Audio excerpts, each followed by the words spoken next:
Olá pessoal, tudo bem? Eu sou a Yasmin e na aula de hoje a gente vai falar um pouquinho sobre como elaborar uma boa discursiva.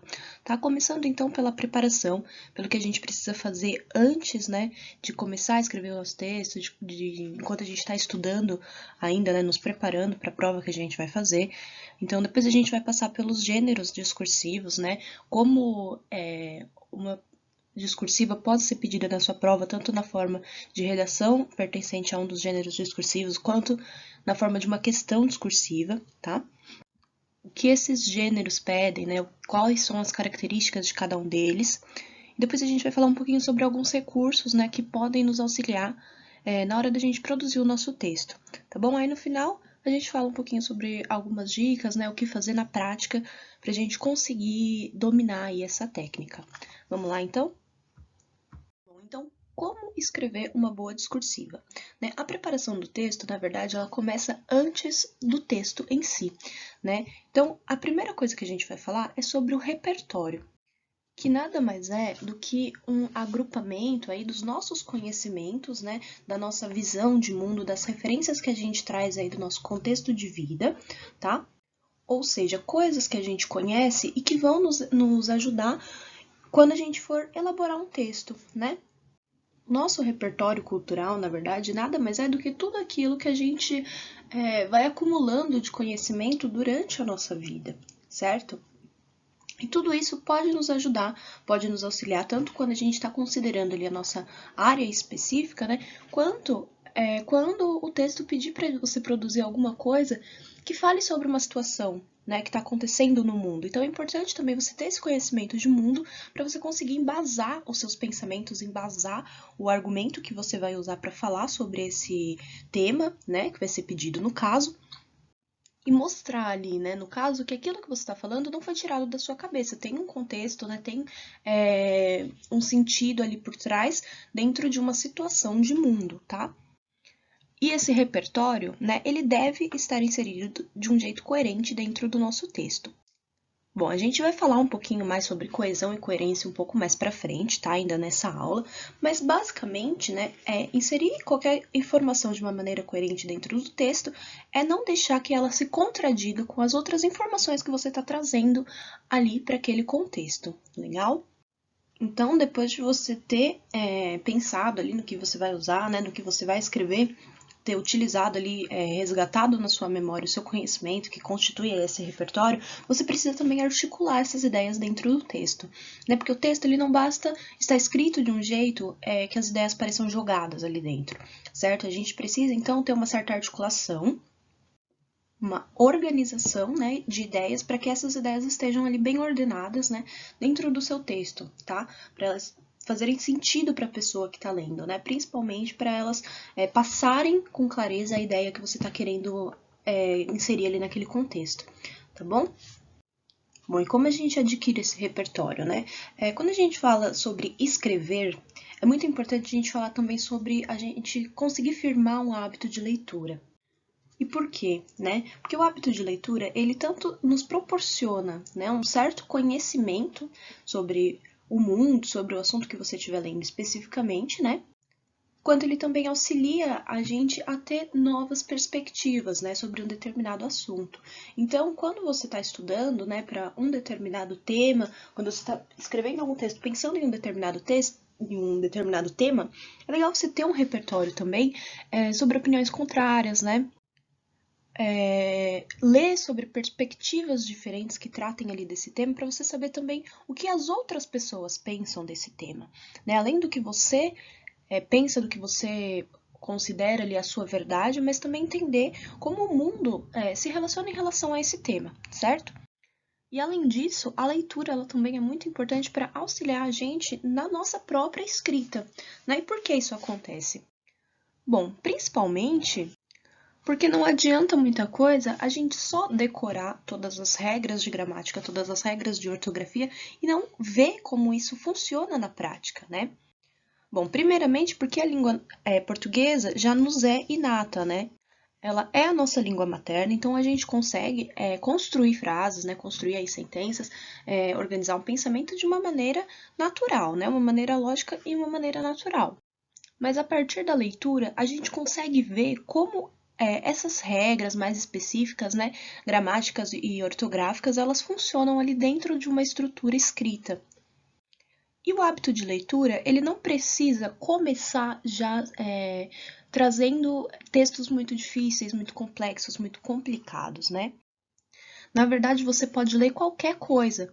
Desde que você leia alguma coisa, você pode ler qualquer coisa que você gosta.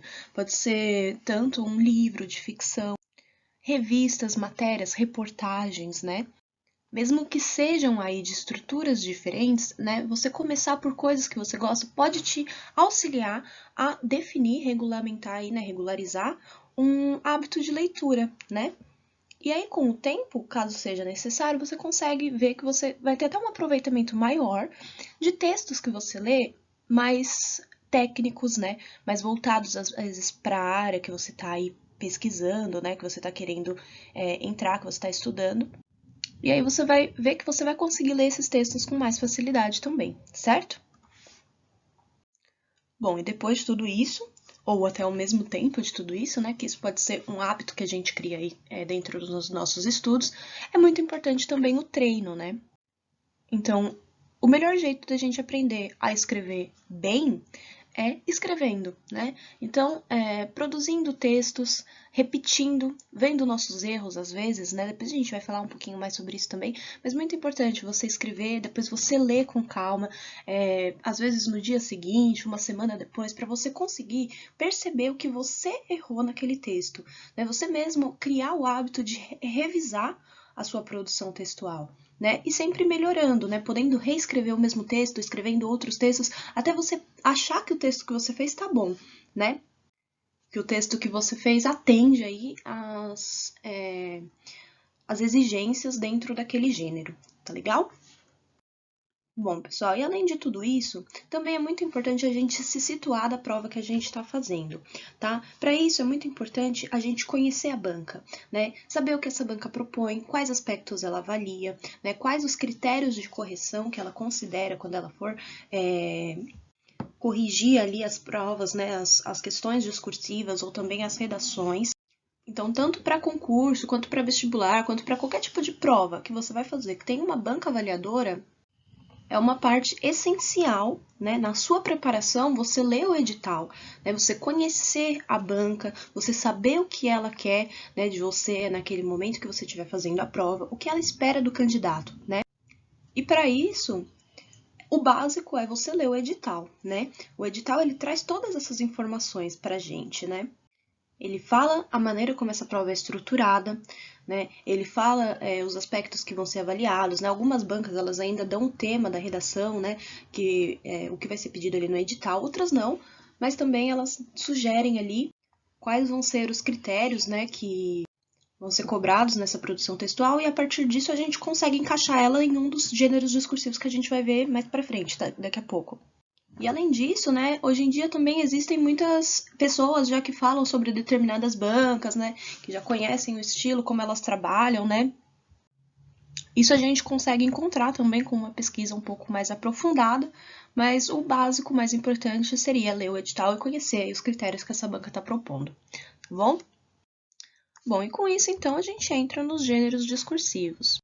Bom, quando a gente está falando de texto, então, né, a gente precisa entender que todo texto vai se organizar dentro de um determinado gênero, né, de acordo com a sua função comunicativa, certo? Quando a gente está falando, então, sobre provas, né, concursos, a gente está falando sobre três gêneros que são pedidos com mais frequência, tá? Então, a gente vai dar uma olhada um pouco, né, no texto dissertativo expositivo, no texto dissertativo argumentativo e nos estudos de caso, tá? Que são aí as principais formas que a redação, né, ou que as questões, né, discursivas, as questões que podem ser pedidas aí nessa prova, podem aparecer para vocês, tá? Então, a gente vai dar uma olhada nas características de cada um, para a gente aprender como diferenciar esse tipo de texto quando ele aparecer na nossa prova. Por quê, né? Porque às vezes na prova pode aparecer um enunciado que te peça escreva um texto dissertativo argumentativo. Então é importante você entender o que o texto dissertativo argumentativo te pede, certo? Mas às vezes também pode acontecer de aparecer numa prova, né, um enunciado que peça, por exemplo, para que você defenda uma tese, ou que você dê, sei lá, sua opinião sobre tal tema, né? Ou seja, que peça de uma maneira indireta para você escrever um texto dissertativo argumentativo sem trazer essas palavras no enunciado, mas que dê a entender que é exatamente isso que você está sendo requisitado aí de fazer, certo? Então é muito importante a gente conhecer esses gêneros e também é importante a gente conhecer esses gêneros para a gente nos orientar, né? Para a gente se orientar quando a gente vai redigir a nossa redação, a gente vai redigir o nosso texto, tá bom? Então, vamos dar uma olhada. Bom, então a gente vai começar falando um pouco, né, sobre o texto dissertativo expositivo. Tá? O principal objetivo, então, desse tipo de texto é esclarecimento, né? Ou seja, ele tem como intenção informar e esclarecer, né, o interlocutor, a pessoa que estiver lendo o seu texto, através da exposição, né? Então, a exposição de ideias, né, fatos, dados, etc. Você vai enumerar aí os conhecimentos que você tem acerca, né, do tema que está sendo pedido ali para você explorar. E diferente do texto dissertativo argumentativo, né, que a gente vai falar um pouquinho mais para frente, nesse tipo de texto não existe a necessidade de você convencer o interlocutor, tá? O mais importante aqui, na verdade, é que você exponha o tema, né, que você exponha o assunto ali que está sendo pedido de uma maneira clara, né, de uma maneira objetiva, né, de uma maneira detalhada também, proporcionando aí um grande entendimento, né, pela maior parte dos leitores que vão ler esse texto ou essa sua resposta, tá? Então, nesse tipo de texto, né, quando for pedido para você produzir um texto, né, que tenha essas características, é muito importante que você domine o assunto, né, de que você está falando. Porque aqui a gente está falando justamente, né, da transmissão de um conhecimento, né? Você está passando um conhecimento teórico seu, né, para uma outra pessoa. Então é muito importante que você domine esse assunto que você está tratando, né, que você o exponha também de uma forma clara, né, de uma forma objetiva, clara, sem firulas, né, sem enrolação, de uma maneira bem precisa para que seja entendido aí pelo maior número de pessoas possível. Legal? Bom, pessoal, então vamos falar um pouquinho sobre as características, né, do texto dissertativo expositivo, tá? Tanto para você utilizar, né, desse conhecimento aí, para você reconhecer esse tipo de texto, quanto para você produzir o seu próprio texto, tá? Então, a primeira coisa que a gente precisa falar, né, é que o texto dissertativo expositivo, ele precisa ser de fácil compreensão. Quando você idealiza esse texto na sua cabeça, você precisa pensar em atingir o maior número de pessoas possíveis, tá? Mesmo que você esteja considerando aí, né, a única pessoa que vai corrigir a sua prova, ou as únicas, né, às vezes pode ser mais do que uma, que vai ser o corretor ali da prova, né. Mas é muito importante você assumir que essa pessoa que vai corrigir a sua prova, ela não tem conhecimento nenhum sobre o assunto, tá? Porque é isso que a pessoa vai pensar quando ela for corrigir o seu texto, quando ela for corrigir a sua redação, ou quando ela for corrigir a sua questão. Além do seu conhecimento sobre o assunto, a maneira como você conseguiu expor, né, esse conhecimento, se ficou claro, se ficou compreensível, né? Se a pessoa que leu aquilo consegue, a partir do seu texto, adquirir esse conhecimento, tá? Então, é muito importante essa facilidade de compreensão, tá? Estar presente ali dentro do texto que você está produzindo. Bom, além disso, né, é muito importante também que a gente traga informações precisas, né, informações corretas ali e pontuais sobre determinado tema, tá? Às vezes você pode, claro, ter um limite de linhas ali, né, para você redigir essa resposta, para você redigir essa redação. Então, é importante que você sintetize, né, o máximo de conhecimento que você consiga dentro do que está sendo pedido, claro, né? Tem que tomar muito cuidado para você não fugir do tema, tá? Não fazer referência a nada que esteja fora do que está sendo pedido ali, para você conseguir se manter pontual e fiel ao que você está escrevendo, tá? Bom, e da mesma forma que as informações precisam ser precisas, né? É muito importante que a linguagem também seja clara e objetiva. Que a linguagem que você utilize para escrever esse texto, né, cumpra então esse papel aí de passar essa informação de uma maneira clara, de uma maneira que não deixe dúvidas sobre o que você está falando, tá? Então, a partir disso, né, você consegue especificar aí os conceitos, as definições que estão sendo pedidas, né? Descrever as características também de determinado assunto, de determinado tema que você esteja tratando, né? E como recurso, você pode utilizar, né? Enumerações, comparações, contrastes e exemplos, né? Que te auxiliem aí a deixar o seu objetivo mais explícito, né? Deixar a informação que você está passando mais clara, né? Bom, e sobre a estrutura do texto, então, né? A estrutura do texto, ela segue ali o comum, né? O mais básico de estrutura textual, que a gente já conhece um pouco, né? Das nossas redações e tal, que seria, então, a estrutura de introdução, desenvolvimento e conclusão, tá? Então, começando pelo começo, né? O que a gente põe na introdução, né? Como a gente define, então, o que a gente vai escrever na nossa introdução? Bom, na introdução, é importante você apresentar o tema, né? Que vai ser desenvolvido mais adiante. E, possivelmente, também contextualizar esse tema, né? Dentro do universo aí que ele tiver inserido, tá? E, além disso, você também na introdução, apresenta aí qual é o objetivo desse seu texto, tá? Se é discorrer sobre determinado assunto, se é informar determinado assunto, etc, tá? Então, uma dica que eu dou sempre que você for fazer uma redação é deixar a introdução por último, tá? A primeira coisa que você vai desenvolver é a parte do desenvolvimento em si. Por quê? Porque é aí que você vai concentrar a maior parte das suas informações, né? Então, com o texto já desenvolvido, com o texto já mais ou menos ali encaminhado, finalizado, você consegue, né, escrever uma introdução que seja mais precisa, né? Que enumere de uma maneira mais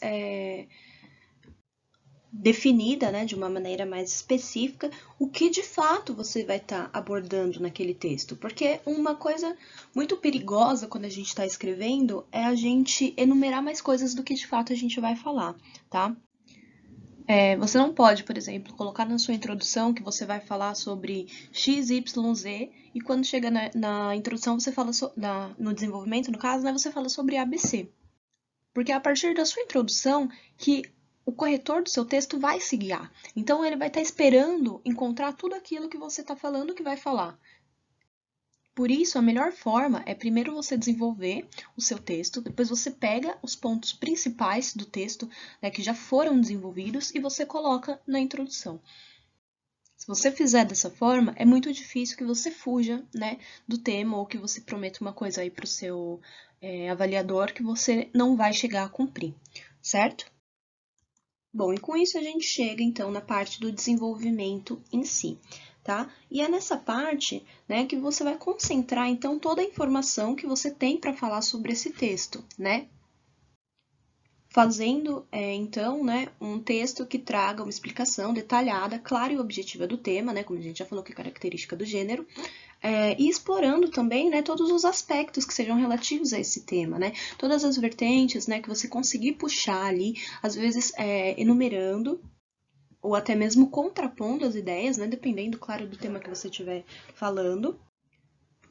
E, enfim, né, concentrando aí a maior quantidade de informações que você conseguir trazer, mesmo que você tenha que selecionar uma ou outra, né, devido às vezes ao número de linhas que a gente tem aí como limite para elaborar uma resposta, um texto, né, sobre esse assunto, então, que você está falando.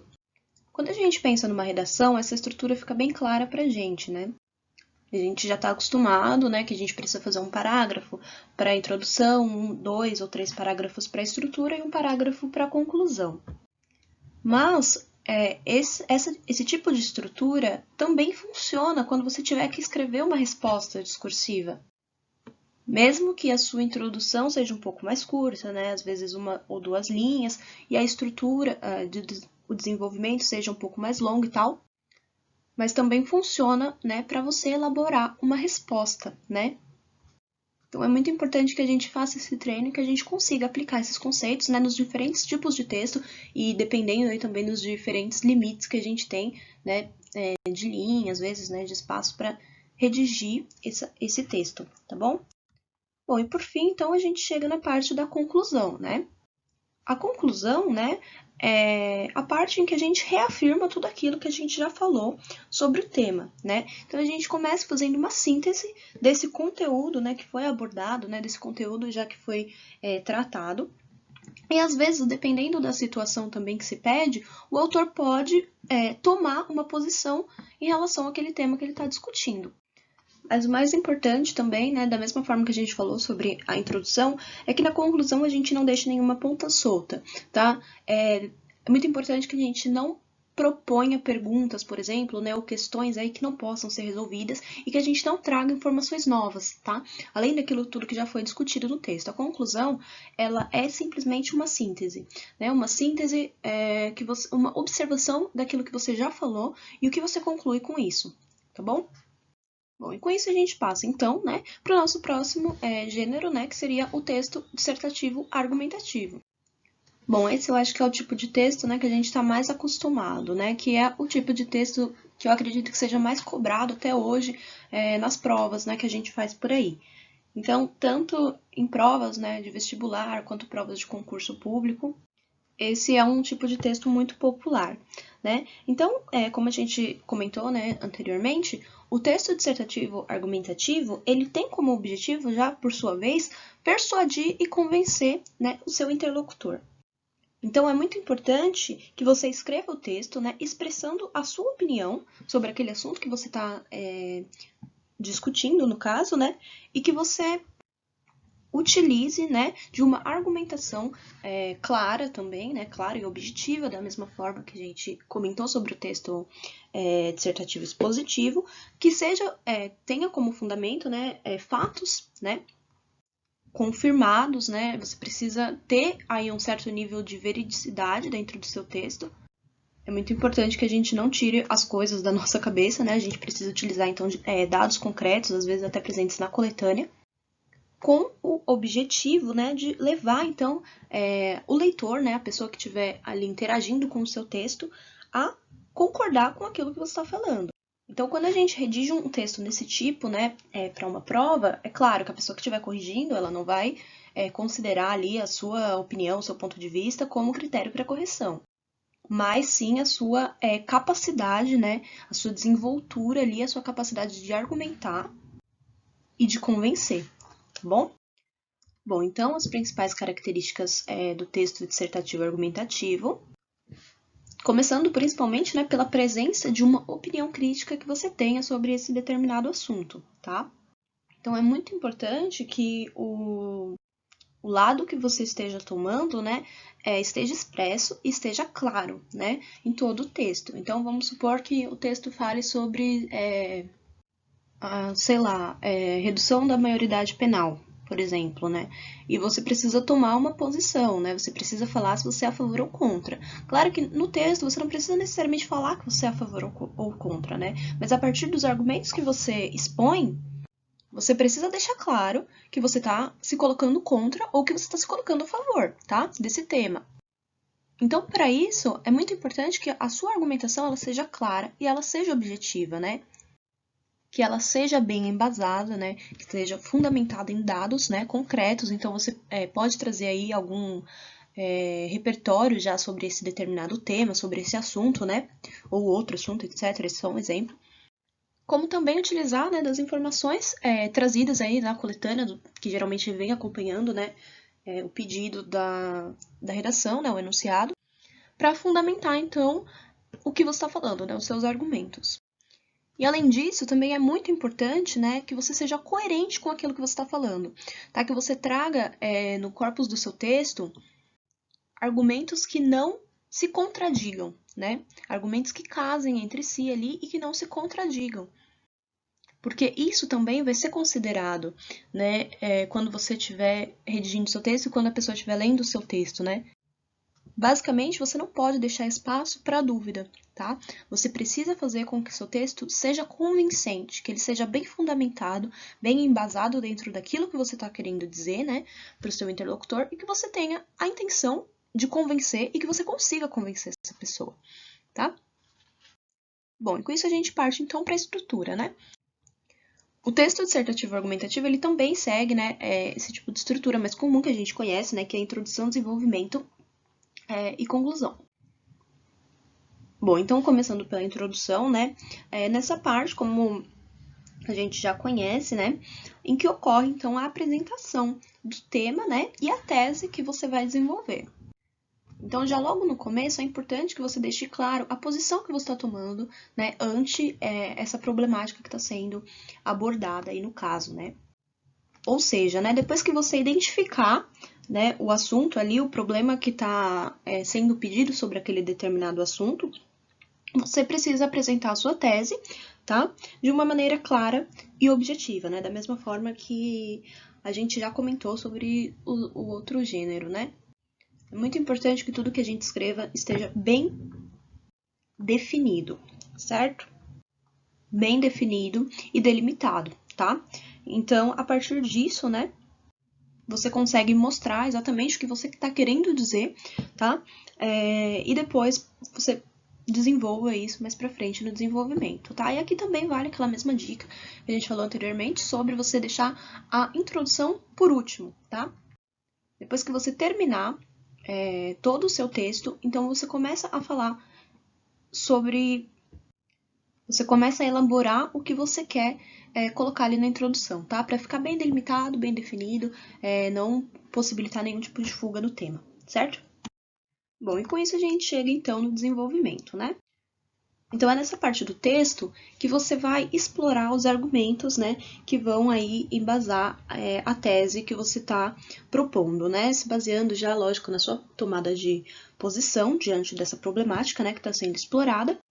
Você vai expor a sua opinião crítica sobre esse assunto, né, com argumentos bem fundamentados, né, que podem, né, aparecer de diversas formas. Então, você pode, por exemplo, né, propor aí uma série de argumentos partindo, né, do reconhecimento, né, das causas e consequências de um determinado problema, né, que você está tratando aí no seu texto. Da mesma forma, você pode partir, né, da identificação aí de aspectos positivos e negativos, né, de determinado problema também. Ou ainda, você pode embasar o seu texto na contra-argumentação, né?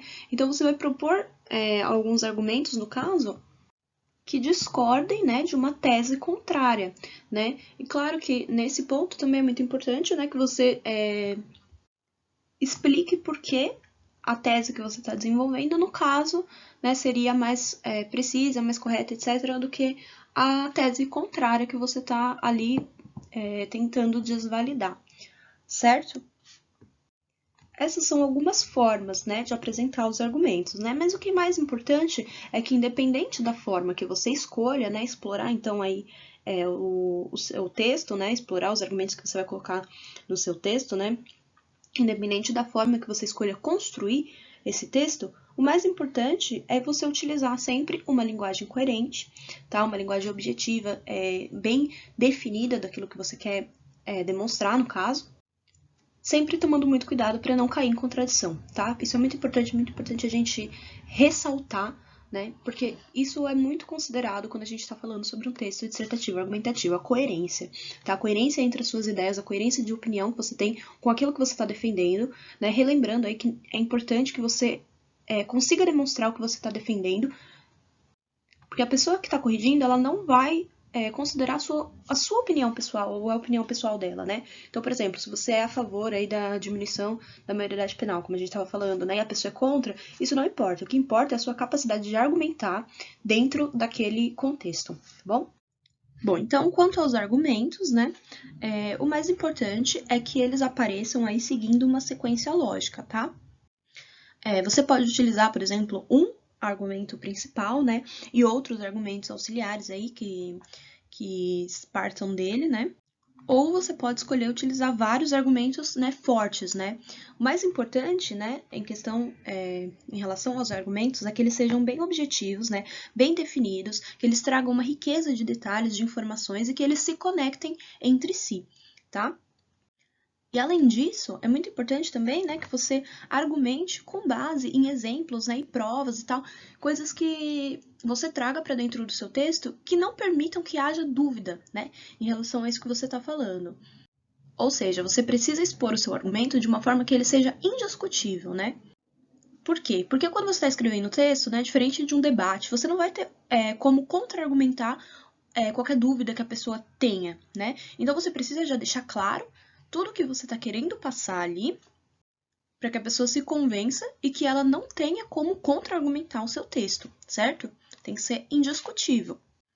Bom, e aqui a gente trouxe, né, algumas estratégias argumentativas, né, que vão servir aí justamente para validar o seu argumento, né, de uma maneira lógica, né, conferindo aí uma veridicidade para esses argumentos, né, e fazendo com que o leitor seja obrigado, então, a concordar com aquilo que você está falando sem ter a hipótese de rebater, tá? Então, a gente pode utilizar, né, fatos comprovados, né, conhecimentos consensuais, dados estatísticos, pesquisas, estudos, né, citações de autoridades aí no tema, depoimentos, né, de personalidades renomadas também, alusões históricas, fatores sociais, culturais e econômicos, para sustentar aquilo que a gente está falando, tá? Para isso é muito importante você ter um certo repertório, né, um certo conhecimento sobre aquele tema, mas muitas vezes também muitas dessas informações são encontradas na coletânea. A coletânea, ela tá ali para ser utilizada, né? A coletânea, né, aqueles textos que eles trazem ali para a gente ler, se basear, enfim, sobre um assunto, ela tá ali justamente para servir como um suporte, como uma base, né? Então, muitas vezes você encontra algumas dessas informações dentro daqueles textos, né? Dados, né? Opiniões, citações, etc, né? Só que é muito importante também que você não copie o que está escrito na coletânea. Você pode usar aquilo para se embasar, né? E a partir disso, então, desenvolver a sua argumentação, desenvolver o seu texto, tá? Bom, e além disso, né, existem também alguns recursos que a gente pode utilizar para prender a atenção do leitor, né? Para captar, então, a atenção do leitor e deixar ele ali interessado, preso dentro do seu texto, tá? Então, a gente pode utilizar, às vezes, de perguntas retóricas, mas nesse caso a gente precisa ter muito cuidado, tá? Porque qualquer tipo de pergunta que apareça no texto, né, ela precisa ser respondida em algum momento, tá? Então, você não pode jogar alguma coisa lá que você não venha a explorar depois, tá? Porque isso é muito perigoso também, porque acaba sendo uma informação solta ali que acaba meio que configurando, então, uma fuga do tema, tá? Além disso, a gente pode utilizar repetições também. Mais uma vez, a gente precisa fazer isso com certo cuidado, tá? Na verdade, é importante que a gente utilize repetições, mas de uma maneira coesa ali dentro do texto, né? Não ficar falando sempre a mesma coisa, mas falar, depois retomar, depois de um certo argumento, justificar, né? Você pode, por exemplo, né, expor determinado argumento e aí usar desse próprio argumento para justificar uma informação que você trouxe anteriormente, né? Configurando aí a partir da repetição daquela mesma informação, tá?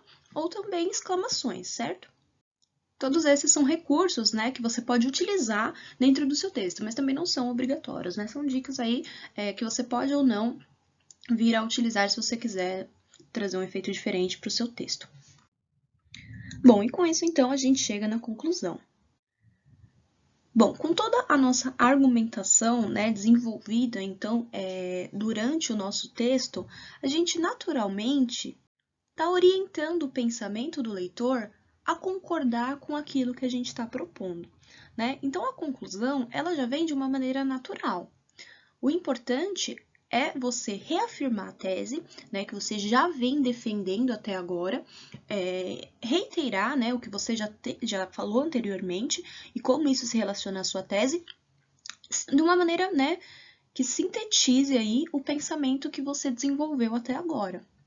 Em alguns textos, né, ocorre também de a banca pedir para você apresentar uma solução ou apresentar uma proposta de intervenção, né? Ou seja, né, depois de você já falou sobre a problemática, você encontra uma maneira que você acha que seria correta de resolver esse problema, né? Mas existem outras bancas também que não pedem, né, a proposta de intervenção, que basicamente, dependendo do tema aí, vão pedir para você explorar o assunto e argumentar sobre o assunto, e é isso, né? Então, tudo isso tem que ser observado também dentro do enunciado, né, dentro daquilo que está sendo pedido pela banca, certo? Bom, e o terceiro tipo de texto, né, que a gente vai explorar um pouquinho aqui agora, né, é o estudo de caso, né? que pode também ser cobrado, né, nas discursivas aí dentro de uma prova que você esteja fazendo, tá? Então, o estudo de caso, ele parte, né, de uma situação problema, que ele vai lançar ali para você, né, e traz informações, então, sobre o contexto, né, e as variáveis que podem afetar essa situação, tá? O estudo de caso, ele vai ser elaborado, então, a partir da coleta de dados, né, pertinentes ali àquele determinado assunto, né, aquela determinada área, e vai analisar, então, esses dados, né, coletados e pensar em alguma solução para aquela problemática que está sendo abordada, né. Esse tipo de texto é comum, né, principalmente nas áreas sociais, nas áreas humanas e nas áreas da saúde, tá? Então, agora falando sobre o estudo de caso, né, a gente se depara com uma estrutura um pouco diferente, né? Essa estrutura, ela vai partir, então, da identificação do problema, né? Vai contar com um levantamento de dados, né, que você vai trazer ali de uma informação que você já tenha, principalmente sobre esse assunto, né? Partindo depois para uma análise do contexto dessas variáveis que a gente já falou que podem afetar esse problema ou não, e por fim, né, trazendo algumas soluções e conclusões para esse problema. Bom, pessoal, então a gente falou um pouquinho sobre os diferentes tipos de texto, né, que podem ser cobrados, então, em uma prova, os seus objetivos, as características, as maneiras como eles podem aparecer, e a gente deu algumas dicas, então, sobre como explorar, identificar e redigir esse tipo de texto, né? Então, agora eu trouxe uma tabela para vocês, né, considerando, então, esse esquema tradicional, né, de introdução, desenvolvimento e conclusão, né, e algumas dicas, então, para a gente entender de uma maneira mais clara, né, visualizar de uma maneira mais clara, como a gente pode construir esse texto, né? Então, como eu falei já para vocês, né, anteriormente, a dica que eu dou para vocês, justamente para não fugir do tema, né, para a gente tentar se manter ali coeso, né, coerente dentro do que a gente está falando, do texto que a gente está redigindo, é primeiro desenvolver o nosso texto, né, depois fazer a introdução e a conclusão, né, amarrando, então, as ideias tanto na introdução quanto na conclusão, né. Quando você estiver fazendo uma prova, né, geralmente você tem ali uma folha de rascunho, você tem um esboço, né, justamente para você conseguir desenvolver essas ideias, né? Então, é importante que você separe um tempo justamente para você fazer isso, para você fazer o rascunho, um esboço ali da sua redação, né? Organizando as suas ideias antes de começar a escrever propriamente, né? Então, quando você for treinar, né, aí nos seus estudos, no seu ritmo de estudos, enfim, dentro da sua organização, tenta separar um tempo justamente para fazer isso, tá? Dentro do tempo que você separa ali para treinar a redação, você precisa já separar justamente um tempo para você fazer esse esboço, tá? Por quê? Porque dessa forma você consegue visualizar um pouco melhor o que você está desenvolvendo, né? Em vez de pegar a caneta e já começar escrevendo tal, você você consegue visualizar melhor o que você está pensando, né? Você consegue colocar suas ideias em ordem. E isso é muito importante, né? Porque quando a banca for avaliar a sua redação ou for avaliar a sua resposta, ela não vai considerar unicamente a informação que você trouxe, mas ela vai avaliar a maneira como você conseguiu expor aquelas ideias e a maneira como você escreveu. E às vezes isso é até mais importante, né, para algumas bancas do que a gramática, a ortografia, enfim, mas a sua maneira de organizar suas ideias, né, de expor ali o que você está pensando. Então, utiliza um tempo ali, um pouco menor que seja, para você fazer o que a gente chama ali de chuva de ideias, né? Coloca tudo no papel. E depois disso vai reescrevendo, né? Buscando ali desenvolver, organizar de uma maneira que seja coerente, tá? E aí, depois de tudo, você pega as principais ideias, né? O tema, a tese, enfim, e coloca, né, na sua introdução e depois na sua conclusão. Bom, nessa tabela aqui, né, a gente traz uma estrutura bem simples, né? O primeiro parágrafo é o parágrafo introdutório, né? Então, é nesse parágrafo que você vai situar o tema, né, a tese, no caso, quando aparecer a tese, e apresentar ali os fatores motivadores, então. Uma média de 4 parágrafos, né, o ideal aí para você desenvolver o seu texto, tá? Então, o primeiro parágrafo ele pode ter uma média aí de 7 linhas, tá? Dependendo, é claro, do número de linhas que seja pedido ali para você desenvolver a sua redação. Você pode utilizar uma citação, às vezes, também, né? Para você começar já embasando ali o tema que você está querendo dizer. Ou não, né? No caso, o mais importante mesmo é você conseguir se situar ali e apresentar o que você propõe, né? Para os próximos parágrafos. E como recurso de coesão, né? Nessa parte a gente utiliza então de alguns conectivos chamados introdutórios, né? Ou conectivos iniciais. Você pode encontrar de maneiras diferentes por aí. Então, o segundo e o terceiro parágrafo, né, eles são parte do que corresponderia, então, ao desenvolvimento, né? Então, são nesses parágrafos que você vai apresentar os tópicos, né, ou seus argumentos, né, ou informações que você está trazendo, sempre apresentando ali um determinado tópico, né, e argumentos que sustentem isso que você está falando, né, exemplos também que deem autoridade ao que você está falando, né? Às vezes você pode colocar citações também, né? Se você tiver acesso a esse tipo de informação, dados, etc. Tá? E nesses dois parágrafos, você vai se utilizar, então, como fator de coesão, né? De conectivos de progressão, tá? Bom, e para esses parágrafos, né? Você pode utilizar, então, uma média aí de 8 linhas cada um. E por fim, né, a gente chega no quarto parágrafo, que seria o equivalente à conclusão, tá? Então, como a gente já falou anteriormente, né, é nessa parte que a gente tem aí uma síntese, né, textual de tudo que a gente já falou até agora, onde a gente responde as perguntas, né, que surgem, então, durante o texto, mesmo que não de uma maneira direta, né, e a gente utiliza, então, como elemento de coesão, alguns conectivos de conclusão, tá? Bom, pessoal, então com isso a gente parte, né, para alguns recursos, né, que nos auxiliam, então, na hora de produzir o nosso texto, né, começando, então, pela coerência e coesão, tá? Bom, a coesão, ela nada mais é, então, do que a ligação harmoniosa, né, entre partes diferentes, né, de um texto, né?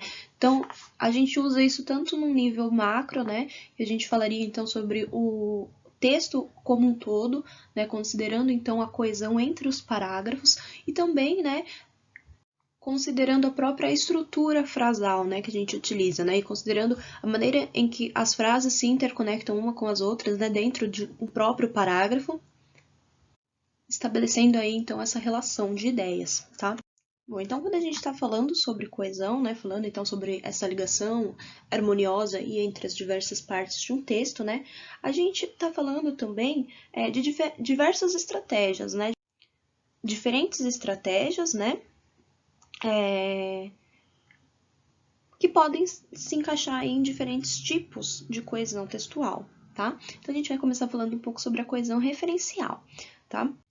Quando a gente fala de coesão referencial, a gente está falando, então, da utilização aí de pronomes, né, expressões adverbiais, etc., que sirvam, né, justamente para evitar repetição de outros termos, né, de outros elementos que já foram mencionados anteriormente no texto. Então, como exemplo, né, eu trouxe alguns textos aqui para a gente analisar num contexto um pouco maior até, né, para a gente dar uma olhada como isso funciona na prática, tá? Então, o primeiro ele está dizendo o seguinte, né, a música construção é classificada como pertencente ao gênero MPB. Na sequência, né, na frase seguinte, a gente está tentando retomar esse último termo que foi anunciado. Né? Então, para a gente não repetir, né, não falar novamente, né, o gênero MPB agrupa uma ampla variedade de estilos em seu corpus, a gente usa o pronome relativo este. Né? Então, a gente simplesmente fala este, no entanto, agrupa uma ampla variedade de estilo em seu corpus, né? Evitando justamente a repetição, né, dos termos gênero MPB. O trecho seguinte, né, a gente tem aí um trecho um pouquinho maior, né? E ele está trazendo também uma ideia semelhante, né? Então, eu vou ler aqui só o finalzinho, né? Atentando-se tanto a uma melhor assimilação do material trabalhado pelos docentes, quanto à produção de composições que atendam os critérios exigidos pelos mesmos. Então, aqui, para evitar a repetição do termo docentes, né? A gente utilizou o termo pelos mesmos, né? Justamente aí, mantendo, né, essa ideia de referência, né? A gente sabe que a gente está falando, então, que são os critérios exigidos pelos docentes, e evitando a repetição de uma palavra, né? Fazendo aí com que o texto esteja, de uma certa forma, mais harmonioso, né? Já na coesão sequencial, né, a gente está falando, então, de uma coesão que é estabelecida, né, por uma conjunção. Então, nesse caso, a gente pode utilizar conectivos, né, ou expressões que dão aí continuidade, né, àquilo que a gente está falando, né, o assunto, estabelecendo, então, uma ideia de sequência, né. Então, existe uma ampla variedade aí de conectivos que a gente pode utilizar nesse caso, né? Aqui eu trouxe alguns exemplos também, né?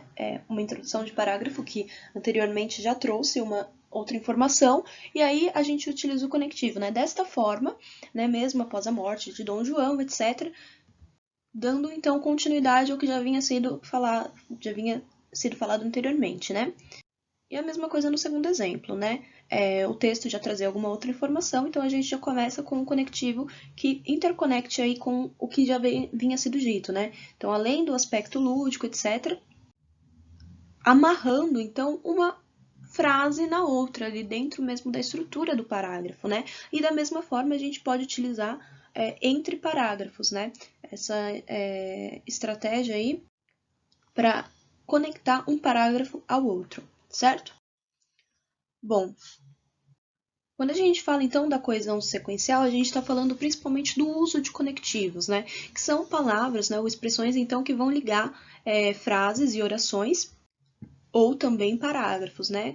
Considerando uma estrutura macro, né? A gente considerando então o texto como um todo, a gente vai utilizar conectivos também para interligar um parágrafo com o outro, tá?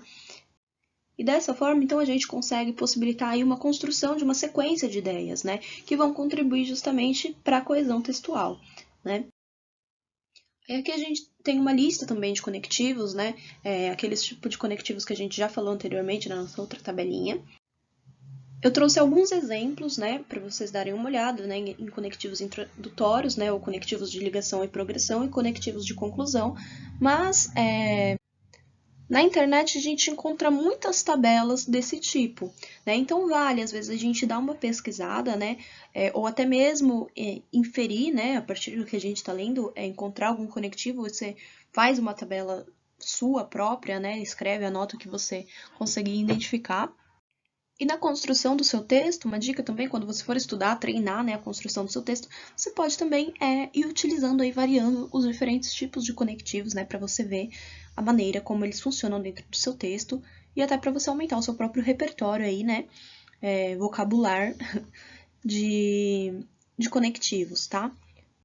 Então, começando ali pelos conectivos introdutórios, né, a gente sempre tem ali primeiramente, a princípio, primordialmente, em primeiro lugar, acima de tudo, etc. Existem outros também. Os de ligação e progressão, né, que vão variar aí de acordo até com o que você está dizendo, né, com o objetivo e o sentido dentro do seu texto, né. Então, tem alguns exemplos aí, né, exemplo de, a partir de, assim sendo, cabe frisar, etc, tá? E os conectivos de conclusão, que são aqueles que você vai utilizar, então, tanto para introduzir o último parágrafo, né, que é o parágrafo conclusivo ali, ou também pode utilizar em uma frase, né, no início de uma frase, quando você estiver concluindo, inferindo alguma coisa a partir do que você já expôs, né? Então, tem alguns exemplos aí. Logo, conclui-se a partir do exposto, conforme ressaltado, portanto, fica demonstrado, etc, tá? Bom, pessoal, e por fim a gente fala então sobre a coesão lexical. No nível do léxico, então, né, a gente tem aí alguns recursos, né, de coesão que a gente utiliza, né, para continuar ali escrevendo, né, o nosso tema, evitando então as repetições vocabulares, né? Então, no exemplo, né, um dos cientistas estava próximo de descobrir a cura. Enquanto isso, os outros investigadores aguardavam as conclusões. Então, a gente sabe, né, que tanto o termo cientistas quanto o termo investigadores, né, podem aí se referir à mesma coisa, né? Mas a gente utiliza, então, dois termos diferentes, né, para não falar um dos cientistas e depois retomar os outros cientistas, né, criando aí um efeito de repetição desnecessária dentro da estrutura do nosso texto, tá? Bom, então existem alguns recursos coesivos, né, que a gente pode utilizar aí justamente para evitar essas repetições desnecessárias, né? O primeiro é a sinonímia, né, que a gente utiliza, então, de sinônimos, né, palavras com significados semelhantes aí uma das outras, né, para a gente conseguir evitar essas repetições. Também a gente pode utilizar da hiponímia e da hiperonímia, né, que são aí figuras de linguagem, em que a gente pode variar, então, o uso de substantivos, né, mais específicos e substantivos mais genéricos, né, como, por exemplo, leão e mamífero, né, para a gente não repetir, então, a mesma palavra. E existem também, né, situações, casos em que a repetição ela vai ser bem-vinda, mas com o intuito, né, com a ideia aí de reforçar uma ideia que a gente está trabalhando no nosso texto. Então, sim, a gente pode utilizar de palavras repetidas, né, se a gente tem essa intenção de destacar aquilo que a gente está falando, né. Nesse caso, a gente está trabalhando aí uma repetição, mas a gente está usando ela de uma maneira intencional, intencional, né, proposital, com a intenção de criar um sentido, né, um efeito de sentido aí. Bom, outro recurso, então, seria o que a gente chama de nominalização, né, que é quando a gente utiliza, então, substantivos, né, verbos e adjetivos que se relacionem entre si, como, por exemplo, felicidade, feliz, felicitar, né, com a intenção aí, então, de evitar certos tipos de repetições, tá? E por fim, né, os substitutos universais são termos, né, que acabam substituindo outros, né? Então a gente pode utilizar às vezes algum pronome, numerais, verbos, etc. Como um recurso aí de coesão para a gente evitar muitas repetições desnecessárias, tá? E aí a gente parte então para a coerência, né? A gente já vem falando um pouco disso, né, ao longo da nossa aula, sobre como é importante, né, que a gente seja coerente dentro do nosso texto, principalmente quando a gente está falando sobre argumentação, né, quando a gente está expondo alguma ideia, quando a gente está expondo alguma opinião crítica. E é muito importante, então, além da gente ter uma argumentação lógica, né, a gente ser fiel àquele argumento que a gente está propondo, né.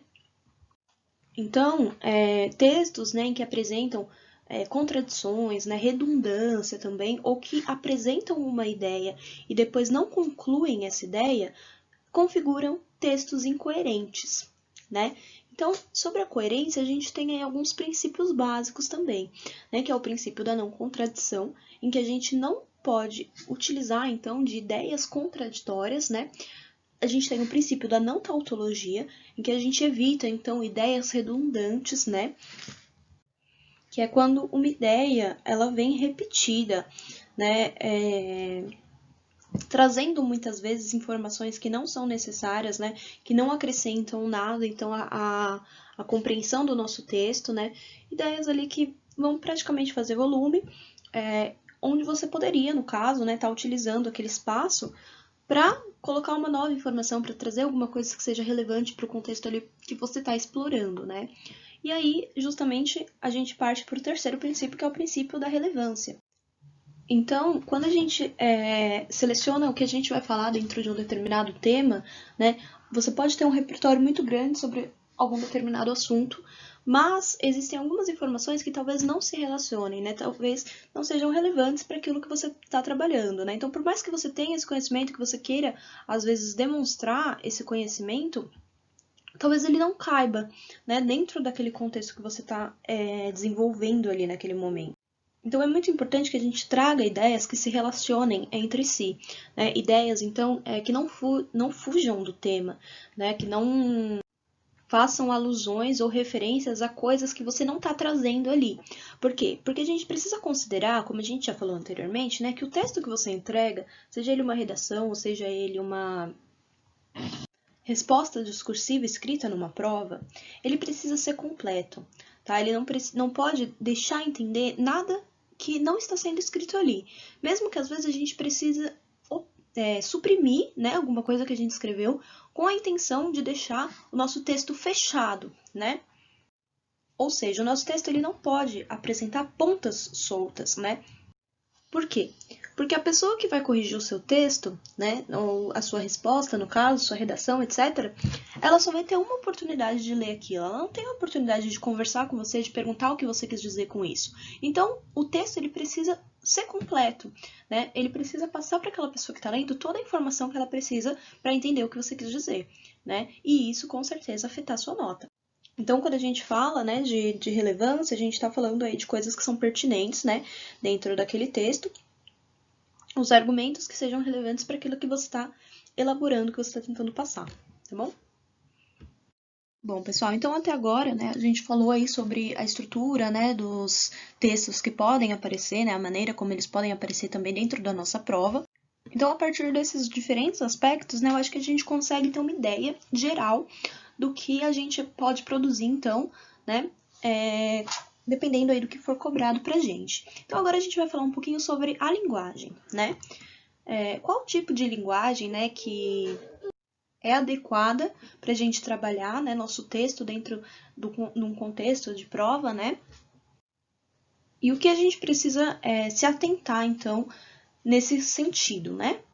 Então, a primeira coisa que a gente precisa entender é que a linguagem ela tem muitos níveis, né? Então, dentro dos níveis da linguagem, a gente encontra dois principais, né? Que é o culto, né? A linguagem culta e a linguagem coloquial.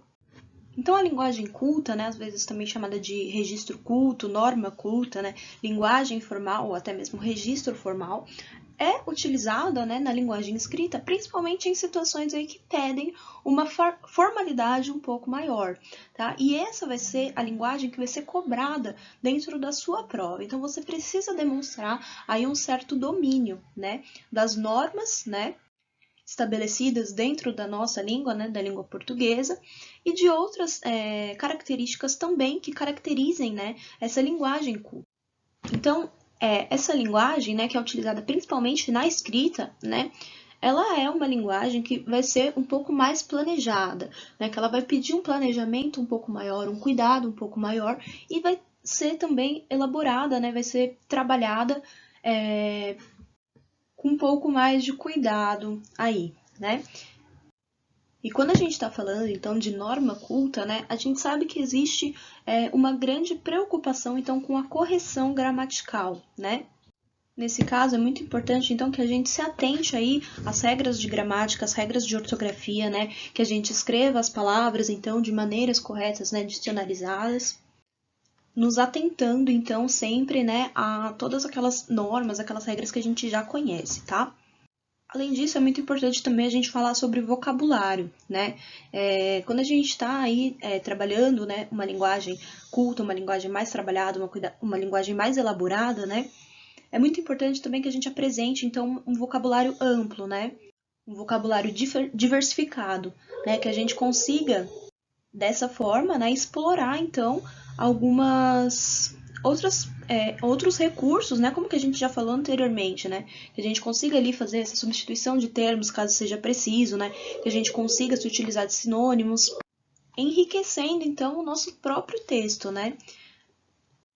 Uma dica legal, né, que tem, sempre quando você for escrever, quando você for treinar, você tentar se utilizar, então, de termos diferentes, né, se utilizar de sinônimos, de palavras símiles, de palavras parecidas que tenham aí significados parecidos, né? Para você mesmo já ir pegando essas palavras, né? Para você depois conseguir utilizá-las na prática. Às vezes até recorrendo aí a um dicionário de sinônimos, né? Lógico que na hora da prova você não vai ter acesso a esse tipo de material. Por isso é importante a gente já conseguir ter esse repertório, né? Na nossa cabeça. Ou, como a gente disse anteriormente, também um recurso para a gente conseguir ampliar o nosso vocabulário é justamente a leitura, né? Então, a partir da leitura, qualquer tipo de leitura, gente, não precisa ser uma leitura muito complexa, uma leitura muito técnica, tá? Nesse caso, lógico que se você estiver se preparando para uma prova, né, para um concurso ou para um vestibular, mas principalmente para um concurso, você vai ter em algum momento que ler esses textos mais complexos, mais técnicos aí voltados para sua área, né? Mas a um nível vocabular, qualquer tipo de leitura já auxilia você, então, a conseguir ampliar aí o seu vocabulário, tá? Bom, e falando, então, no nível de sintaxe, né, também é importante que você saiba construir estruturas sintáticas mais complexas, né, períodos aí que se interliguem, você pode utilizar, então, de recursos da sintaxe. Você precisa também dominar e saber como explorar isso na construção do seu texto, tá?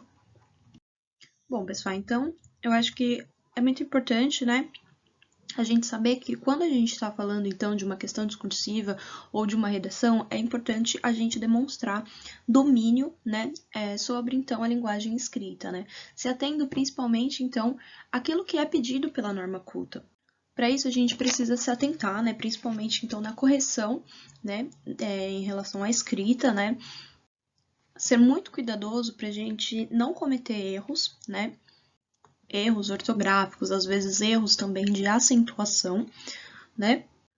Porque tudo isso vai pesar na correção da sua prova em algum momento, tá? Algumas bancas consideram, né, a gramática e a ortografia mais do que outras, né? Dependendo aí do tipo de prova que você estiver fazendo. Mas todas elas consideram, em algum nível, né, o seu domínio ali e a sua aplicação da norma culta, tá? Bom, além disso, a gente precisa também ficar muito atento, né, na nossa utilização da pontuação, né? Porque a pontuação incorreta, ela também pode nos prejudicar ali na correção da nossa prova, né? Então, é muito importante que a gente sempre pratique, né, que a gente conheça, claro, os usos, né, dos diferentes sinais gráficos aí da pontuação, que a gente pratique bastante, né, na nossa escrita, sempre se atentando à utilização da pontuação, né? Principalmente o uso de vírgula, que é uma das maiores dúvidas aí, né, dos candidatos, que acaba gerando muita confusão às vezes, né, quanto à sua colocação. Então é importante também a gente tomar um cuidado um pouco maior em relação à pontuação aí, porque pode ser às vezes uma coisa boba que a gente nem tem tanta dúvida assim, mas que na hora a gente acaba ficando nervoso, enfim, que acaba ali nos prejudicando, né, a correção da nossa prova. Além disso, né, uma outra coisa também que acaba gerando muitas dúvidas é a colocação pronominal, né, que é basicamente aí a maneira como os pronomes, né, oblíquos e átomos, eles vão aparecer dentro da frase, né, em relação ao verbo. Isso também acaba gerando muitas dúvidas, né, em alguns alunos. Então, também é legal a gente dar uma revisada um pouco maior, né, para a gente conseguir aí dominar isso, porque é considerado também por muitas bancas como um critério de correção e é uma coisa que acaba gerando muitas dúvidas aí para algumas pessoas, né? Um outro erro muito comum também, né, no nível da linguagem aí, né, na gramática e na ortografia, é em relação à concordância, né? Então, tanto a concordância verbal quanto a concordância nominal são muito importantes, tá? Para a gente não gerar aí um texto não harmônico, tá? Então, a gente precisa se atentar bastante. As relações estabelecidas entre verbo e sujeito, as flexões, né, de gênero, de número, de grau, né, quando a gente está elaborando ali a nossa frase, e também a concordância de ideias, né? Que a um nível maior seria então o que a gente chama de coesão, tá?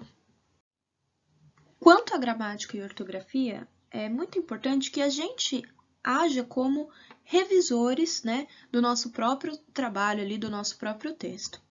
Se você tiver alguém ali que esteja estudando junto com você, pede para a pessoa revisar para você. Mas se você não tiver, você pode fazer isso sozinho, né? Você olha, depois que você já tiver escrito seu texto, né? O importante também é que você não olhe no mesmo momento, né? Que você pode ainda estar ali com algum vício, né, da linguagem que você acabou de escrever. Mas deixa o texto na gaveta, deixa ele maturando, né? E depois de algumas horas, ou às vezes no dia seguinte, depois de alguns dias, você pega o seu texto como se você fosse corrigir aquele texto. E você mesmo age como um revisor daquele texto. Nesse ponto, né, que você vai estar com a cabeça fresca aí, você consegue observar melhor os seus erros, né? Você consegue observar, às vezes, se você escreveu uma palavra de uma maneira equivocada, né? Se você colocou um acento no lugar errado, se você tiver em dúvida, você pode recorrer aí a um dicionário, né? Enfim, a uma gramática, para você conseguir tirar essa dúvida. Aí você mesmo pode se atentar à sua pontuação, né? a concordância, se você conseguiu colocar os verbos ali na maneira correta. Porque o mais importante no texto, né, eu sei que já falei isso outras vezes, mas é muito importante a gente ressaltar, é a prática. E além da prática, a gente conseguir observar o que a gente está errando e a gente conseguir aprender com os nossos erros, né? Às vezes, claro, até mandando para um corretor ou pedindo para algum amigo, algum colega fazer essa correção para você, mas se você não tiver como fazer isso, você mesmo pode servir como um revisor do seu texto. E é a partir dessa observação que a gente vai conseguir, então, ir observando, né, e aprendendo com o que a gente fez de errado, então, para a gente evitar repetir os nossos equívocos, né, em outras situações em que esse tipo de linguagem seja necessário, tá? Bom, além disso, tem algumas outras dicas também, né, para a construção de uma redação que são muito importantes, né, para a construção de uma redação ou de uma resposta, enfim, qualquer tipo de texto, né, que você esteja elaborando aí. Então, a primeira dica que a gente vai falar é para você sempre construir frases completas e frases que tenham sentido. Períodos muito curtos, né, ou períodos desnecessários, né, às vezes podem deixar o seu texto mais pobre, né? Então, é sempre importante a gente conseguir amarrar as nossas ideias, né? E para isso, a gente escreve uma frase que já seja completa em seu sentido, se interconectando depois com outras, né, claro, e criando aí um efeito um pouco maior, né, mais amplo de coesão. Além disso, né, uma outra dica é a gente variar no uso de conectivos, né? Então, é a mesma coisa que eu falei para vocês quando a gente estava conversando ali atrás, né, um pouco anteriormente, na tabela de conectivos. Existe, né, na internet ou em livros didáticos também, né, muitas tabelas, né, que trazem para a gente vários conectivos diferentes, né? E é muito importante a gente variar para acabar não caindo na mesmice, ele não conseguindo um efeito de repetição, né?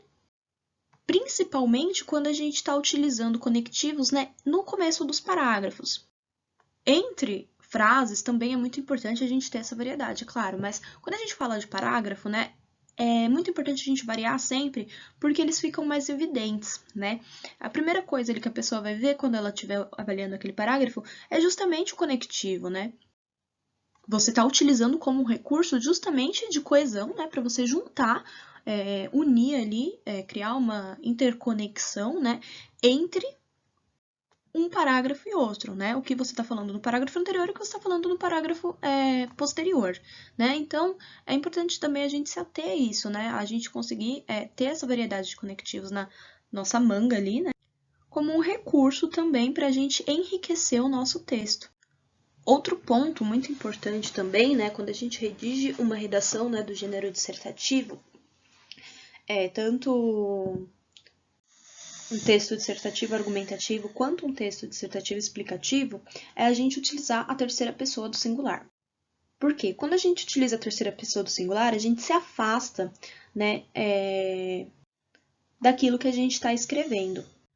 E os textos formais, né, eles muitas vezes pedem justamente, né, essa impessoalização da linguagem. Ou seja, né, muitas vezes a gente acaba omitindo, então, né, o agente do discurso ali, com o objetivo justamente de ocultar a nossa opinião pessoal, tirando, então, né, o eu ali de cena.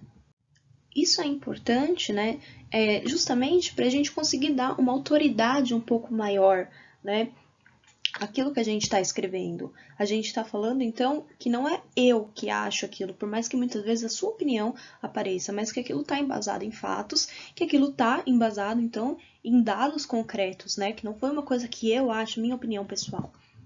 Então, como a gente faz isso, né? Algumas dicas, né? Principalmente a gente ocultar, então, o agente, né? Não, com o objetivo ali de neutralizar o discurso, deixando sempre esse discurso mais objetivo possível. Então, no lugar que você falaria alguma coisa do tipo, é muito importante, eu acho que é muito importante a gente tomar uma posição sobre determinado assunto, você simplesmente oculta o eu acho, né? Você deixa apenas a frase é importante, aliás, é importante tomar uma posição. Ou ainda, né, é importante a tomada de uma posição, etc. Além disso, a gente pode recorrer também ao sujeito indeterminado, que nada mais é do que aquele sujeito que a gente não consegue, então, identificar ali, nem com a flexão verbal e nem pelo contexto, tá? E como a gente faz isso? A gente faz isso principalmente utilizando a partícula se, né? Então, por exemplo, né, na nossa conclusão, a gente pode começar com um conectivo. Conclui-se, portanto, diante do que foi exposto, substituindo, então, né, o que seria eu concluir, por exemplo, pelo conclui-se. Né? Isso a gente pode utilizar, estou dando exemplo aí da nossa conclusão, mas a gente pode utilizar em vários contextos diferentes. E a gente consegue esse efeito também, né, transpondo o discurso, então, para a voz passiva, que é aquela, né, em que o sujeito ele vai sofrer, então, a ação do verbo. Todos esses são recursos, né, que contribuem aí para a impessoalização desse texto, né, para a impessoalização desse discurso. Bom, e por fim, a última dica, né, evite períodos longos, né?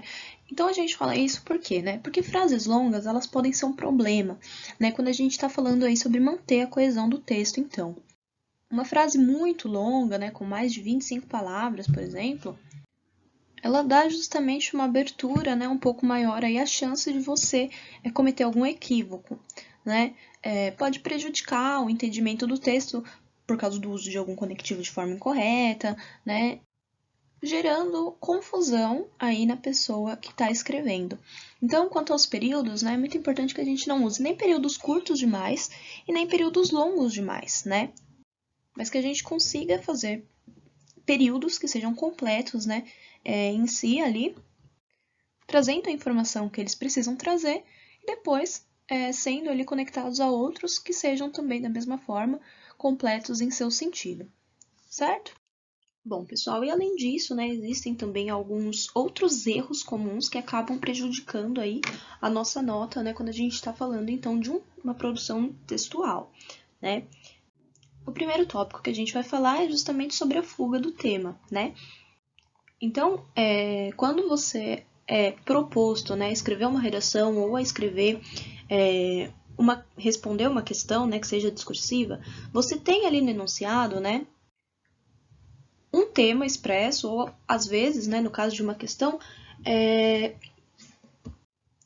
palavras, né, comandos ali que te direcionem, né, ao tema que você vai precisar discorrer, certo? E é muito importante, né, que a gente se mantenha fiel a esse tema, que a gente não fuja daquilo que está sendo pedido, né, com informações, né, que não sejam relevantes. Então, muitas vezes, a gente tem um conhecimento, né, que a gente quer passar, né, dentro daquele contexto, mas que não é relevante, não é pertinente para aquilo que está sendo pedido dentro do enunciado, né? E por mais que essa informação seja importante, ela vai acabar caracterizando, então, uma fuga ao tema, né? Prejudicando aí o entendimento da pessoa que estiver lendo a sua prova e, consequentemente, né, prejudicando também a sua nota. Bom, mas apesar disso, né, existem aí alguns níveis, né, que são considerados quando a gente está falando, então, sobre justamente essa fuga do tema, né? Que a gente fala justamente, né, que é o tangenciamento do tema e a fuga do tema em si. Então, é considerado um tangenciamento do tema, né, quando você acaba abordando parcialmente aquilo que está sendo pedido, dentro do que for considerado um limite ainda, né, de extensão aí sobre esse assunto que está sendo falado. Então, de certa forma, aquilo que você falou, né, aquilo que você escreveu no caso, se vincula ao tema, mas não é exatamente o que está sendo pedido. E isso acaba prejudicando justamente, né, a correção ali da sua redação e acaba prejudicando a sua nota, né? A fuga do tema em si é considerada, né, quando nem o assunto mais amplo, né, que é esse limite aí de extensão em que ainda se considera, né, o tema, nem o tema em si são desenvolvidos. Ou seja, quando você falar uma coisa ali que não tem nada a ver com nada, né? Tratando de outros aspectos, tratando de outros assuntos e não desenvolvendo justamente aquilo que está sendo dito ali, então, ou que está sendo pedido, no caso, né, pelo enunciado, certo? Bom, e o próximo tópico, né, que a gente vai falar, então, é sobre a ambiguidade, né? A ambiguidade, na verdade, ela é considerada um vício de linguagem, né? porque muitas vezes ela configura justamente aí um desvio, né, naquilo que é estabelecido pela norma padrão, certo? Então, a gente considera que um texto é ambíguo, né, quando algum trecho dele, né, alguma sentença, alguma frase ou até mesmo alguma expressão, né, ela deixa entender mais de uma coisa, né? Ela proporciona, então, mais de um entendimento para aquilo que está sendo dito, né? E isso acaba gerando, né, consequentemente, alguns problemas de interpretação, né? O que acaba, de certa forma, configurando uma dificuldade de comunicação, né? E a gente sabe que o objetivo do texto é justamente conseguir estabelecer a comunicação, né? Então, quando a gente está falando sobre precisão, sobre clareza, né? Quando a gente está falando justamente aí no quesito, né, do texto dissertativo ou argumentativo, dissertativo expositivo, quando a gente está pensando numa resposta de uma questão, né, tanto na resposta de uma questão quanto num nível mais amplo, também a elaboração de uma redação, a gente não pode permitir que mais de um sentido possa ser interpretado. Então, aqui até parece que a gente está repetindo, né? A gente está falando a mesma coisa, mas isso é muito importante a gente ressaltar. Porque essa é a sua única oportunidade de convencer a pessoa do que o que você está falando é correto, faz sentido, né? Sem oportunidade de que a pessoa rebata justamente aquela sua colocação, tá? Então, o seu texto ele não pode ser ambíguo. Ele precisa ser claro e ele precisa ser preciso, certo? E a ambiguidade, né, ela muitas vezes está relacionada justamente à escolha do léxico, né, das palavras que você escolhe colocar dentro de uma determinada sentença, né, dentro do seu texto aí, e também está relacionado à sintaxe, né, muitas vezes a maneira como você dispõe as palavras, né, então você pode até conseguir um efeito diferente a partir da disposição das palavras dentro daquele texto. Às vezes, a própria ordem de colocação das palavras, né, acaba aí gerando um sentido diferente em relação ao seu texto. Então, é sempre importante a gente se ater, né, à construção que a gente está propondo ali dentro daquele texto, certo? Então, para a gente se ater a um texto, né, que não ocorra ambiguidade, a gente precisa prestar bastante atenção na posição ali dos pronomes possessivos, né, no uso dos pronomes possessivos dentro da nossa sentença, né, na colocação justamente das palavras, né, a gente precisa prestar bastante atenção na construção sintática ali que a gente está elaborando dentro daquela frase, tá? No uso dos pronomes e das conjunções, né, de uma maneira geral, sabendo diferenciar quando a gente utiliza cada um. E muitas vezes também até o próprio sentido das palavras, né? Tomando muito cuidado na nossa utilização das palavras que a gente escolhe dentro da construção do nosso texto, tá? Bom, e por fim, então, o último item que a gente vai falar, né, é sobre os tempos verbais, né? É sempre preciso que a gente preste bastante atenção aos tempos verbais que a gente está utilizando dentro da construção ali da nossa estrutura, tá? Então, é muito comum, né, às vezes, que os estudantes, né, mudem os tempos verbais, né, dentro de uma mesma frase. E isso é muito perigoso, né? Por isso, a gente precisa sempre prestar bastante atenção em conjugar os verbos, né, justamente ali em concordância com o tempo que está sendo referido, tá? Justamente para dar um efeito maior aí de coesão dentro do nosso texto, né? Para a gente não acabar caindo em contradição em relação aos tempos verbais aí e o tempo que a gente está justamente trabalhando naquele momento, certo? Bom, pessoal, então a gente começou, né, falando sobre como se preparar, né, para elaborar um bom texto discursivo, tanto antes, né, do momento da prova em si, partindo ali dos nossos estudos, da nossa prática de leitura e de escrita. Exploramos também, né, alguns tipos de textos, né, como eles podem aparecer na nossa prova, como eles podem ser pedidos, né, tanto para a gente identificar esses textos, então, quanto também para a gente conseguir elaborar, né, seguindo as características padrões, então, desse texto. E, por fim, exploramos também, né, alguns aspectos da linguagem, né, considerando aí o nível da linguagem, né, e alguns erros comuns também, algumas dicas, né, para a gente trabalhar, então, esse tipo de situação, né, partindo aí de algumas coisas que podem gerar um pouco mais de dificuldade para algumas pessoas. E agora a gente vai falar um pouquinho sobre como colocar isso tudo em prática, né? Então, no próprio momento da redação, né, a gente pode utilizar recursos da própria redação para trabalhar a nossa construção, né, textual ali naquele momento, né?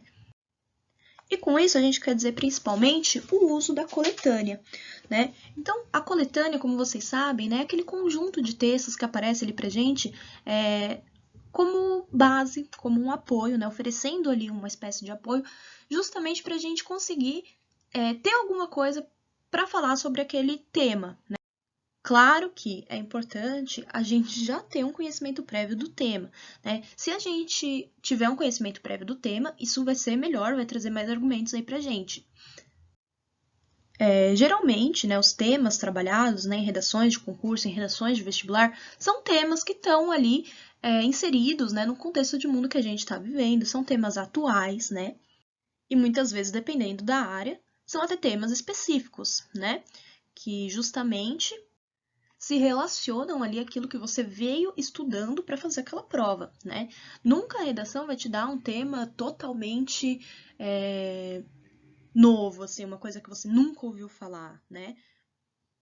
Geralmente ela vai se ter justamente ali num tema atual, num tema do momento, né? Em alguma coisa ali que você consiga trabalhar bem, que você consiga desenvolver. Mas considerando, né, que você seja pego de surpresa ou que na sua redação, né, no seu texto venha um tema que você não domina tanto, você tem como se embasar ali na coletânea, né? Mas mesmo que seja um tema que você domine bastante, né, você pode utilizar a coletânea como uma fonte de inspiração, né? E muitas vezes até utilizar os dados que essa coletânea te oferece, né, como forma de embasar os seus argumentos, né, de extrair informação com um pouco mais até de precisão, né, que você pode utilizar para construir o seu argumento, né, para se embasar, ou até como uma forma de citação, né. Então, se o texto é de um determinado autor que manja bastante daquele assunto, né, você pode utilizar esse autor desse texto como um argumento de autoridade, né, como uma figura de autoridade para o seu argumento. E você pode, inclusive, utilizar uma citação direta, né, ou uma citação indireta, citando o nome dessa pessoa, né, que configura ali uma autoridade no meio. Mas para isso é muito importante, né, que a gente leia o texto com calma, né, que a gente tenha atenção ao texto que está sendo oferecido, até para a gente conseguir permear mais ou menos o que a gente pode imaginar que está sendo esperado, né, dentro dos textos selecionados para o desenvolvimento daquela redação, o que é esperado pelaquela banca, né? E, enfim, né, você pode utilizar o nome daquela pessoa como um argumento, como uma figura de autoridade para o seu argumento, né, pegando, justamente falando de acordo com o autor tal, etc. Isso também é possível de ser feito dentro da construção da sua redação. Bom, e além disso, né, você pode utilizar das próprias provas anteriores, né, dessa determinada banca, se você conseguir encontrar outras provas, respostas dessas provas, né, desenvolvimento, elaboração de respostas, ou até mesmo do próprio texto da redação, né, como uma forma de você mesmo estudar, né? Então, a partir de redações boas, que tenham tido boas notas, você consegue ter uma ideia de mais ou menos do que está sendo cobrado, né? Do que está sendo pedido, do que está sendo avaliado e da maneira como a pessoa conseguiu se basear, né? Se pautar ali para conseguir construir a redação dentro desses temas, né? Desses tópicos que estão sendo avaliados. Além disso, né, quando você está praticando a redação, né, quando você está justamente estudando a redação, é muito importante que você contabilize aí o tempo que você está tendo para fazer justamente construir essa redação. E por que isso é importante, né? É importante porque a gente está pensando justamente num contexto aí de uma prova, né? Você vai ter um tempo limite para fazer a prova. Então, se você já conhecer o tempo que você demora para escrever uma redação, né? Contando todos os passos que a gente chegou a mencionar anteriormente, ou seja, né, a chuva de ideias, a organização de ideias, a elaboração do seu rascunho ali, do seu esboço, do que você vai escrever, e justamente a parte, né, que você vai escrever de fato, né, já passar limpo aí de caneta, enfim, a sua redação. Então, conhecendo esse tempo, né, você consegue se organizar melhor na hora que você tiver justamente que trabalhar essa prova, né? Podendo, né, muitas vezes, dedicar um tempo maior à redação, dedicar um tempo maior às questões, né, a resposta das questões alternativas ou das questões discursivas de acordo com o seu ritmo, né? Isso é muito importante também quando a gente pensa na nossa preparação, né? Porque ajuda você a controlar um pouco mais a sua ansiedade, às vezes na hora do no momento ali da prova, né? Porque você sabe que naquele tempo você é capaz de fazer aquela redação, você é capaz de responder aquele texto, você é capaz, né, de elaborar o seu texto, enfim. E a partir da prática, muitas vezes você pode até mesmo otimizar o seu tempo, né? Se você sempre estiver ali praticando escrever redações, às vezes você vai já pegando as manhas ali de algumas certas estruturas, né? E isso também acaba otimizando o seu tempo, né? Na hora de você construir a redação, você já vai saber que qualquer tema que você colocar dentro daquela estrutura, você consegue de boa dominar, né? Então, na própria prática, também é muito importante que você elabore um roteiro, né? Que você consiga ali ver o que funciona melhor para você, né? A dica que eu dou, né, como eu já falei anteriormente, algumas vezes aqui durante, né, a nossa aula, é você fazer primeiro a parte do desenvolvimento, né? Você organiza as suas ideias, você coloca elas em parágrafos, você encaixa, depois você pega e já passa ali os principais tópicos para a introdução e a síntese de tudo que você falou na conclusão. Isso é uma dica que funciona, né, para a gente conseguir amarrar bem as ideias, para a gente conseguir amarrar o texto, né? Mas, às vezes, para você funcione melhor de uma maneira diferente, né? Não sei. Você só vai saber quando você praticar, né? Quando você tentar, quando você colocar em prática, né?